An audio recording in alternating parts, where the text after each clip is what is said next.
రోజు కక్క ముక్క తినేటోళ్ళు ఇవాళ ఇడ్లీ తింటున్నారని చూస్తున్నారా. మా పాపకు బాగాలేదండి, అందుకనేసి ఇడ్లీ వేసాను. మా వారు చూసేవారా నెయ్యి వేసుకుని తెగ తినేస్తున్నారు. నెయ్యి నెయ్యి నెయ్యి పిచ్చోడు అనమాట మా ఆయన గారు. మా బాబు మా పాప అయితే నెయ్యి తినరు.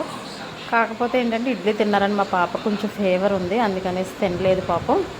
మా పిల్లోడైతే అలా అడ్జస్ట్ అయిపోయి మాకు చట్నీకి ఫ్యాన్స్ ఎక్కువండి. కొబ్బరికాయ పుట్నాలు పల్లీలు అన్నీ వేసి చట్నీ చేశాను. మంచి అదిరిపోయే చట్నీ. ఇడ్లీ కూడా చాలా స్మూత్గా చాలా బాగున్నాయండి. ఈసారి చట్నీ చేసే విధానం పెడతాను మీకు, చూడండి.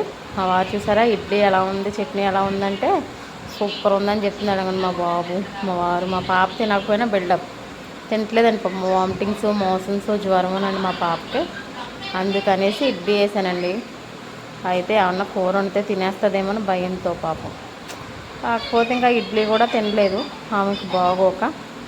మా బాబు అయితే ఇంక తప్పదు అన్నట్టు ఇడ్లీ తిన్నాడు చట్నీ వల్ల. దోశ పిచ్చోడాడు, దోశ వేయమంటూ ఉంటాడు అస్తమాను, దోశ దోశ దోశ అంటూ ఉంటాడు. కాకపోతే ఇంక ఇడ్లీ ఏదో అడ్జస్ట్ చేసుకొని తినేసాడు. నాకు చెప్తున్నాడు మా వీడియోలు నచ్చితే లైక్ షేర్ చేయండి.